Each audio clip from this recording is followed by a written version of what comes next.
Hey everybody, Quantum here, and in this video we're going to be doing a deep dive breakdown of the Sapphire Steel Oswald Workshop deck. This is what I think people are considering the premier deck in Set 7 Arcasia's Island. It's obviously the deck that took down the first major tournament at SSG in the hands of Jeremy, defeating Dragon Johns in the finals using Sapphire Ruby. And who would have guessed, right? Sapphire Ruby's had Sapphire Steel's number for quite a while in previous metas, but now it looks like Sapphire Steel is going to be on top. What I will say before we get started is do not be discouraged. This is, in my opinion, by far not even close to a tier 0 meta. Yes, Sapphire decks are going to be the most powerful, but it's by far going to be, just Sapphire winning everything and topping everything. Like 8 out of 8 top 8s are going to be Sapphire. I mean, hopefully I don't eat my words, but, just from some testing online, you can see that the Sapphire decks are definitely beatable. There are certain things that you'll see people come out with eventually, and I'll showcase what I can on this channel. So it's not all doom and gloom, but again, Sapphire is very, very strong. All right, so this Oswald Workshop build, what is its core engine? Well, you got a couple of things, and they all synergize very well. Obviously, you are a Sapphire deck, so you are focused on items, of which we play 19. And again, my list is maybe just 1 or 2 cards different from Jeremy's list. It's probably like very, very similar, if not identical, because the list is basically built so efficient, right? It's just like no nonsense. Every card I play has meaning, has a purpose. But you're a Sapphire deck, so you rely on items. We're playing 19. You rely on item recursion and finding items, and 2 cards in this deck find the items in Oswald and the Scrooge. And then there are several cards that utilize the items in the Bell and the Hiram, and obviously the big Tamatoa. And then you have the addition of the newest card, well, along with the Scrooge, the Tamatoa Happy as a Clam. We call this the baby Tamatoa now. An extremely efficient card, and a card that when you look at it moving forward is likely the card that's going to gatekeep you playing Sapphire in the future if you can't afford this card. Similar to what Rapunzel does for Amber, right? You don't play Amber competitively, at least, if you don't have access to Rapunzel. You're not playing a Sapphire deck for the most part unless you have access to Happy as a Clam. Even the shark builds of Ruby Sapphire are playing Tamatoa, right? Like, that's just how good the card is.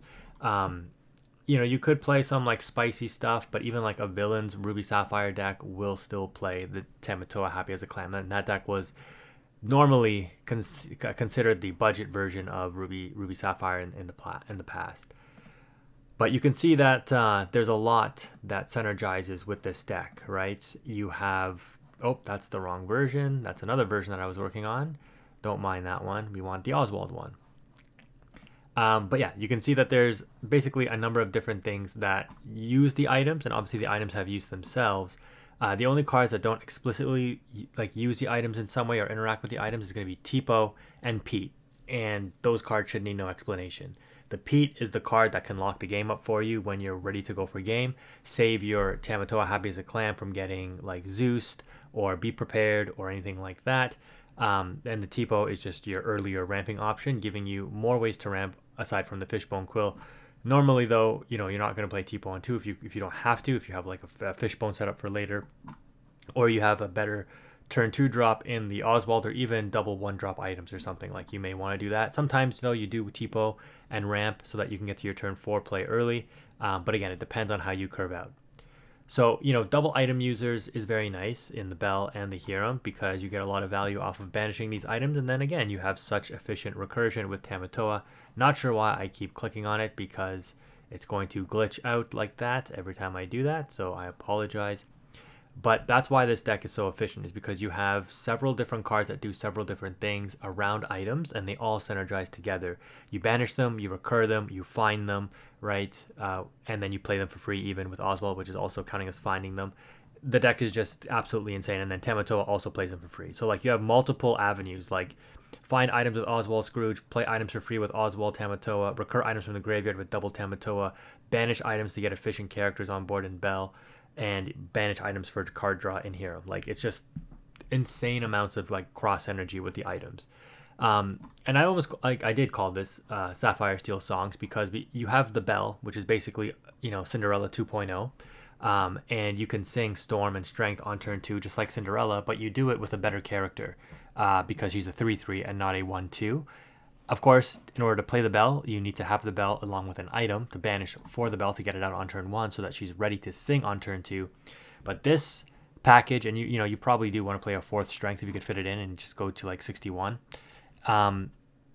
The Storm strength package in Sapphire Steel is just insane because it basically not only does Belle herself, being a 3/3 coming down on 1, a wall to aggro decks, and Steel already had a decent matchup into aggro.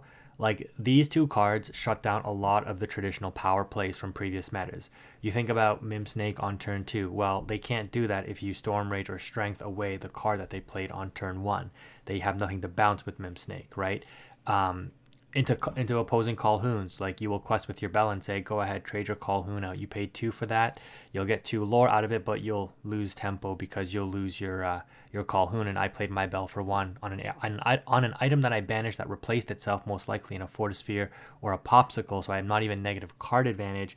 I trade out your card, gain tempo from that, and it's an item that I likely just recur back for free anyways in a couple turns with my Tamatoa Happy as a Clam. You guys see why the resource engine of this deck is just insane. In card games, if you don't know, like card economy, card advantage, resource management is huge, right? If you out-resource your opponent, you likely win the game in slow metas, and this is a deck that can slow down the game because, again, you have a very good grind game and item recursion. You have a way to slow the game down with, like, Bell walling up the early game with the songs, and then you have ways to accelerate to your end game with the ramp, obviously with Fishbone Tipo. Like, the deck is really just an entirely well put together deck, right? And that's why it works so well.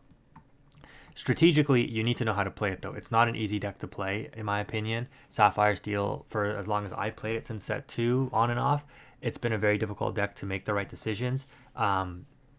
Not to say that it's ever really been a terrible deck, but there's been metas where this deck just kind of just doesn't do enough in order for you to win the game over other decks, right, compared to in the meta. But now you don't have that problem, right? In fact, this deck just took like a giant leap ahead of most other decks. There is counterplay to this deck, and we'll cover that in future videos. But for now, you can kind of see why this deck is so good. You play a low to the ground aggro deck like Amber Steel, you play Amber Steel Song or anything like that. I'm just going to run you over with my early game. Now, that being said, it's not completely like that. Like, if you don't see Bell or you just don't have enough removal, yes, you can still lose. But because you're ramping and you're playing things like Scrooge and Bell for free, you can have multiple walls up to slow the opponent down, right? If you don't see Bell and you're forced to play a bunch of items, okay, well then I'll just play the Scrooge for free and then develop a character along with it. And now I just have a board to contest what you play. Into longer control matchups, you saw if you watch the finals of SSG, like against Sapphire Ruby, or if you go up against Ruby Amethyst, which will still be a thing in the meta eventually, or what I think is probably the other tier 1 deck in Amethyst Steel, you do have to worry about them out-racing you and out-tempoing you to a certain degree, because as you're trying to build up resources, they might just be a little too aggressive, and with the Amethyst color being able to play a decent mid-game with its generic lore gain cards, like Goats, now the Giant Cobra, bouncing them back, etc., you could run into a problem where you just can't get your Tamatoa dimes off quick enough to win the game. Not always going to be the case, though. Again, like, those decks can also be a little slow, but it is something you have to be aware of. Like, this deck does still have technically a bit of a weakness to Amethyst decks. If you can outrace them, though, obviously you'll win the game. And that's the name of the game, is how fast can I race? Because into the Ruby decks, as they're constantly clearing your board, your game plan shifts from, I'm walling off mid-range and aggro decks to how do I control the game enough that I don't overextend my board into the Ruby removal, but I still set up my items, because we know that the Ruby decks usually have no access to item removal, right? Ruby Sapphire does a little bit with like Hideaway. I mean, nobody plays Judy Hopps anymore, but some might play Cusco, the new one that came out that's basically a Hideaway on a body. And how impactful is that going to be to you, right? You do have ways to put on early pressure, though, right? Like your Oswald here, quest for 2. You may not mind it getting banished after it's procced 2 or 3 times and maybe hit a good item for you or 2. Your Tamatoa, your Scrooge are 4 power bodies that can do some serious damage into opposing boards. But aside from that, you don't really have too many other heavy hitters, because this Tamatoa is still only a 5/8. And this is where the Zeus comes in real handy, because Zeus can help take out a lot of potential threats. Like, I know a lot of people are sleeping on Genie wish fulfilled. Like the price has declined over 50%, I think, from its high last set. But it is still a good card, and it's probably one of the more undervalued cards at the moment. I was playing this online, and I was doing fairly well with it. I think I had like a 65-70% win rate in like 15 or so matches. I forget what it was. And the decks that beat me were like high ranked players that were playing not Sapphire, Amethyst decks. I did lose to some Sapphire decks too, but like the Amethyst decks, sometimes if I don't see exactly what I need to slow them down, like and they just steam through you. So that is definitely something you have to be aware of. The Zeus taking out Genie is actually really meaningful, as well as Zeus taking out opposing Tamatoas. You're already on 16 uninkables with this deck, because you are playing the Oswald package, and so that does hamper you a little bit. To me, the most important cards in the deck are going to be the Zeus, the Storm, the Workshop, and I guess you could say the Dime. For the uninkables, like the Oswald, in those matches that I was testing, when it hits, it's obviously pretty good. But as it's on board into like Amethyst Steel decks, and it just gets instantly outed by the opposing Strength or a Storm if they're playing that in their build. Most of them, I don't think were playing Storm though. And you're just like, okay, great. Like I just lost my character that I basically had to play because it's uninkable. Like I could ink it with Tipo or Fishbone, but there were times where I was tailoring my gameplay that I wasn't playing the Oswald on 2.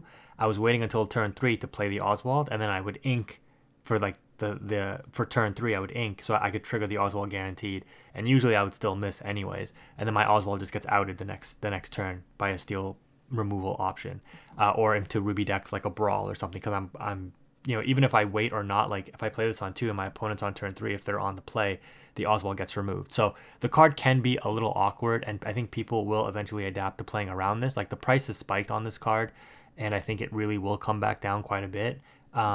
It's still a good card, don't get me wrong, and you saw the power of what it can do. And if it hits things like Workshops, and obviously Lucky Dimes, like you feel incredible. You're just like, holy crap, I'm on top of the world here.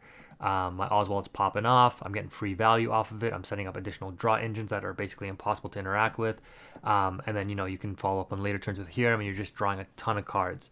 And then, again, go back to that resource game where you outvalue your opponent.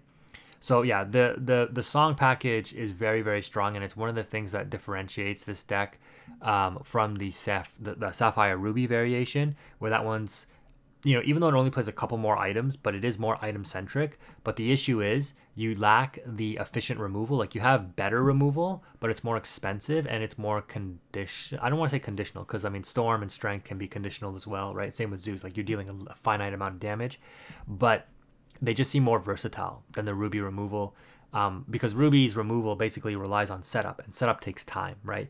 If I'm busy trying to set up my coils, and I got to see like my unconventional tool to get more efficiency out of my coils and playing my Workshop, like the deck can feel a little janky sometimes with the item build. Like if you have to hardcast that Maurice's Workshop or that Fishbone Quill, it doesn't really feel too great when your opponent's busy developing a board and aggroing you. So this deck is able to solve that problem with the song package, and it's one of the edges I think that it has into the general meta over Sapphire Ruby. So we talked a lot about, again, the characters, all of their purposes and why they're efficient, the songs as well. And then when it comes to the item, this is where, in my opinion, Sapphire Steel is just a cut above Ruby Sapphire now. And I've talked about this again in previous metas, where Sapphire Ruby was still the better deck, obviously, because it checked Sapphire Steel quite hard. But I said, Sapphire Steel, like it has one huge thing going for it, and that is the additional Fortisphere, right? Whereas Sapphire Ruby only has Popsicle. If you see Popsicle in Sapphire Ruby, you're golden, right? Like you recur it, you're drawing cards off of it, etc. Like you're good. But if you take some time to get to your Popsicle, and this problem is partly mitigated now with the Scrooge, being able to scry 4 and find the Popsicle, but you're just so much more likely to open a 1-drop item that replaces itself in Sapphire Steel, which is huge for tempo. Like if you like in Sapphire Ruby on turn 1, if you go Ink, Unconventional Tool, banish it for Bell, you need to have like a Sapphire Coil in order to get that value off of the Unconventional Tool, because you don't have enough to play, like you don't have the extra ink to play the Workshop that's reduced by 2, or the Fishbone Quill in Sapphire Ruby, right? Whereas with Bell, instead of unconventional tool and having to have very certain cards, like you play either one of these and you don't feel that bad banishing it to develop the bell. This replaced itself and gave you a 3/3. That is insane on turn one, right? Like that is insane value. And when you think about unconventional tool, and you see this in my gameplay if you watch my Sapphire Ruby, I did do the bell, banish the unconventional tool, and then play a Sapphire coil. And that's 4 cards out of my opening 7-card hand. I have 3 cards left in my hand to develop the rest of my board. That's actually kind of risky, right? Like, do I really need to develop coil that early? What am I really playing into? Unless I see a draw engine early, I've just cooked my hand, right? So you have to be very careful with how you play those decks. And for that reason, like I said, like you're just so much more able to manage resources better with Sapphire Steel. Again, once you get into the mid to late game against the Ruby decks, it is a challenge, but because you have ways to basically, if you can get a Lucky Dime out and then get the Tamatoa, you likely will have a ton of items that you just need to proc the dime on the Tamatoa once or twice. So you just need 1 or 2 Tamatoas in order to win the game, right? So it's really, really strong. Like everyone's going to deal with the small Tamatoa when it comes down. So it's really about your follow through play. And being able to just play more Tamatoas, play more redraw in order to sift through your deck faster, right? Like recurring these, playing these, you're just naturally drawing way more cards, getting through your deck, meaning you will see your answers, you will see your threats way more reliably than, again, and you can watch not even just my gameplay, but any gameplay of Sapphire Ruby, and you can see in some scenarios they do struggle quite heavily. They will struggle to maintain a draw engine. Or set up a draw engine sometimes. But again, if they have the Hiram and the workshop up, it's a different story. But setting it up takes time, like I mentioned. So the package here is pretty straightforward. Again, the Forest Sphere, the Popsicles. The Shield is a nice additional 1-drop item. Give resist +1. Likely not going to come up, but I mean, it could help with the Bell. It could help with the Pete to save it for singing songs as well. Maybe the Oswald to protect it from something weak that could run into it and not be traded out, let's say. I mean, you could play it on the Tamatoa in the mirror match to protect it from getting Zeus, which is actually really strong. And aside from that, I don't think there's really much else application, but it is a decent card. And the fact that it's a 1-cost item, play it with Bell, right? Banish it with Hiram, and just another good item to hit off of Oswald and or Scrooge. Better than hitting nothing, right? So yeah, the 9 1-drop items is basically all your 1-drop on curve here. No 1-drop actions, songs, characters, etc. And then, of course, 4 Fishbone Quill. These are back into the meta now. And this is your primary source of ramp. And again, like I mentioned, because you're drawing so many cards, you will be able to play Fishbone and use the ability many times over across the match. Much more than you'll have likely, again, like with a Sapphire Ruby deck, for example. Because your card draw is just that much stronger, facilitated by the extra 4 1-drop items that replace themselves. 1 Greatstone Dragon, you could play 2, but it does get a little clunky. Ideally, you want to see this hit off of the Oswald, but you're playing 31 characters, so you'll get some decent value off of this if you play it. Plus, ramping with this, I don't want to say it does any counterplay, but the Ink Geyser deck, I think people are sleeping on it, and it will pop up more. Being able to Greatstone Dragon back significant characters and potentially get them back if you get geysered is pretty good. Again, somebody geysered me. I played 2 Emerald Sapphire with this deck. I beat one and I lost to the other one because they geysered me. And I had a Fishbone up too, and I just couldn't, they had the better board, and I just couldn't develop my board fast enough to deal with their board after they geysered me, and they just outraced me. That new Baymax shift is I mean, I bought 8 foils for a reason.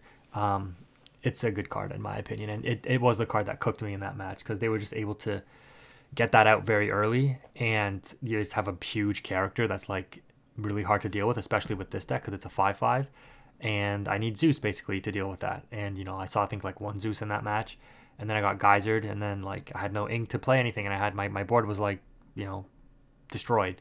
But yeah, the Greystone Dragon, primarily is just extra resource, extra ink.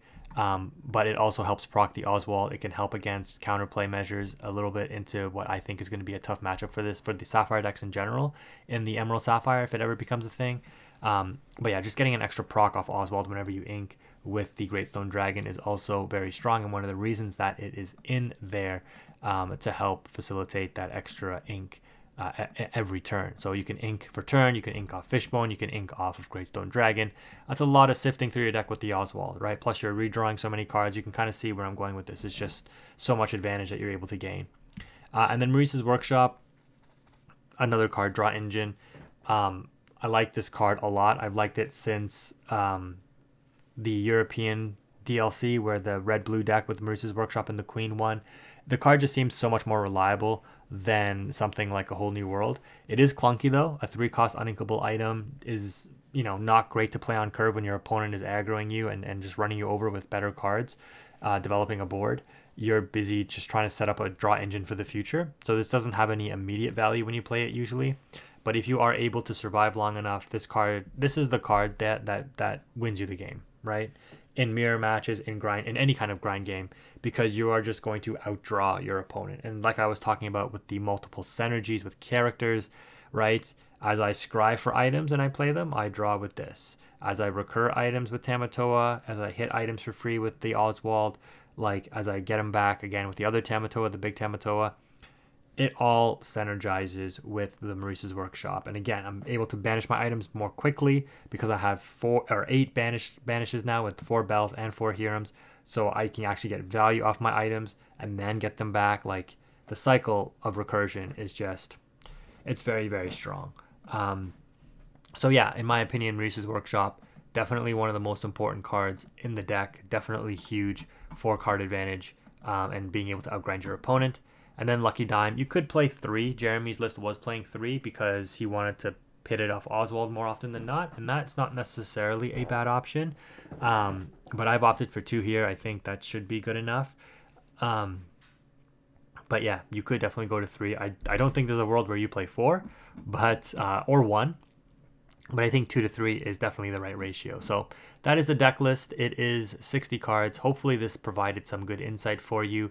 If it did and you made it this far in the video, I would appreciate a comment below to let me know what you appreciated about the video, what you enjoyed, or maybe even something you didn't like. Maybe you said, Quantum, what you said here didn't make sense, or it wasn't really that coherent, or I couldn't follow this. That's good feedback for me to know what I have to work on to make these videos better for you. But anyways, guys, we're going to wrap it up there. Make sure you check out the matches on the channel as well if you want to see actual gameplay with this deck. Thank you again for watching. If you made it this far, Quantum is out.